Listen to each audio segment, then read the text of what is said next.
آپ نے کہا کہ آپ پیپلز پارٹی اور پی ٹی آئی کے درمیان کردار ادا کر سکتے ہیں، وہ کردار کیا ہوگا؟ جب تک آپ سیاسی مفاہمت نہیں کریں گے سبھی کے ساتھ بیٹھ کر تو تب تک آپ یہی فیس کرتے رہیں گے اور پولیٹیکل سٹیبلٹی نہیں آئے گی.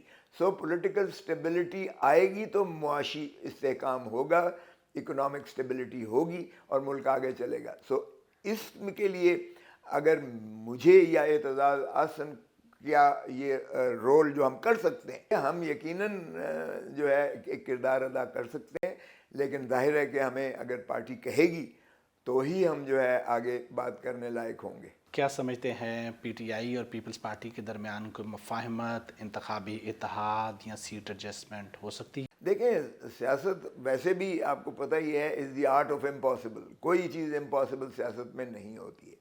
اگر آج ہم پی ڈی ایم کو دیکھ لیں، پی ڈی ایم کے اگرچہ ہم نہیں تھے لیکن 16 مہینے بھی اس حکومت کے ساتھ رہے، تو مجھے بتائیں جو ضیاء الحق کی باقیات ہیں، مسلم لیگ نون والے، نواز شریف اور شہباز شریف، اگر ہم قاتلوں کے ساتھ ہاتھ ملا کے حکومت چلا سکتے ہیں تو اتنا ہماری تعلقات پی ٹی آئی سے تو اتنے خراب نہیں ہیں کہ ہم ان کے ساتھ جو ہے مل کے سیاست نہ کر سکیں.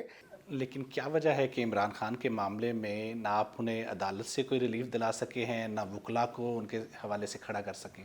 اچھا یہ بات بھی بالکل درست نہیں ہے، کیونکہ میرے پاس جو بھی کیس ہیں سبھی 100% انہیں ریلیف ملی ہے. وکلاء تو بالکل اس وقت بیک زبان ہو کر وہ جمہوریت کی بحالی کے لیے، 90 دن الیکشنز کے لیے، آئین پر عملداری کے لیے، عدلیہ کی تکریم کے لیے وہ بالکل یک سوئی سے ایک ہی ہم نوا ہیں، ہم آواز ہیں. سو میں وکیلوں کے فرنٹ پہ بھی انشاءاللہ لیڈ کر رہا ہوں، اور آئین اگر معطل کیا جاتا ہے یا عدلیہ کی تصحیح کی جاتی ہے تو پھر کالے کوٹ کا وجود ہی ختم ہو جاتا ہے.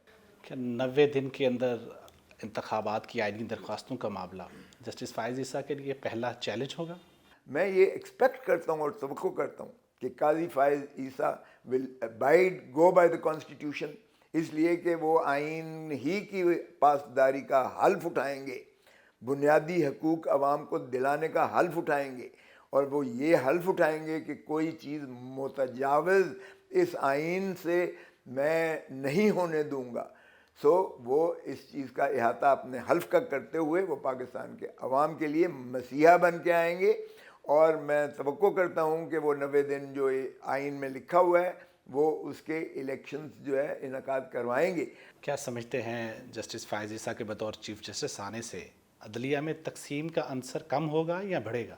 دیکھیں اب یہ تو چیف جسٹس صاحب پر منحصر ہے، ان پہ ڈپینڈ کرتا ہے کہ وہ اس کو کس طرح لے کے چلتے ہیں، اور اگر وہ ساتھ لے کر چلیں گے تو عدالت کی بھی اسٹرینگتھ ہوگی، اور وہ جو فیصلے دے گی سپریم کورٹ وہ اس پر عمل ہوگا.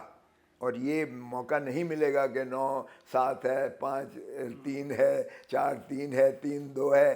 یہ جو ایک ہتھیار مل گیا حکومت پچھلی کے ہاتھ میں، پی ڈی ایم کی حکومت میں، تو انہوں نے اس کو جو ہے فیصلہ بے توقیر کر دیا سپریم کورٹ کو. جسٹس بندیال فوجی عدالتوں کے مقدمے پر کوئی فیصلہ نہیں دے سکے، کیا آنے والے چیف جسٹس فائز عیسیٰ سے یہ درخواست کریں گے کہ وہ اس کی جلد سماعت کریں؟ مجھے کوئی شائبہ شک نہیں ہے کہ وہ اپنی فالو کریں گے اپنا پریسیڈنٹ، اپنا جو انہوں نے ایک بہت پختہ نظریہ 2015 میں دیا ہے کہ آئینی ترمیم کے ذریعے بھی نہیں ہو سکتے سویلینز کا ٹرائل. تو میں یقین رکھتا ہوں کہ انشاءاللہ ہماری اس جو ہے پٹیشن جو چل رہی ہے، اگر وہ آ کے اس میں جو ہے سنتے ہیں تو وہ بالکل اس کو سٹرائک ڈاؤن کریں گے. آپ کی نظر میں جسٹس بندیال کون سی لیگیسی چھوڑ کے جا رہے ہیں، آئین پر عملداری کی یا نظریہ ضرورت؟ میں نہیں سمجھتا کہ بندیال صاحب کے حق میں جائے گی، یا ہی would be reckoned as amongst the great ججز جو سپریم کورٹ میں جو چیف جسٹسز رہے ہیں. So it's a mixed match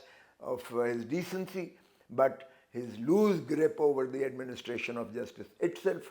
اور جو امپلیمنٹیشن نہیں کروایا اپنے فیصلوں پر انہوں نے، وہ بھی ہم سمجھتے ہیں کہ وہ ان کو یہ کمزوری نہیں دکھانی چاہیے تھی. ادارہ کمزور ہوا ہے، ادارے نے سفر کیا ہے، اور ان قوتوں کو وہ موقع مل گیا ہے کہ عدالتیں بار بار ضمانتیں لیتی ہیں، بار بار وہ اندر کر دیتے ہیں اور مذاق بنا دیا انہوں نے عدالتی احکامات اور فیصلوں کا، یہ یقیناً بندیال صاحب کو ہانٹ کرے گی۔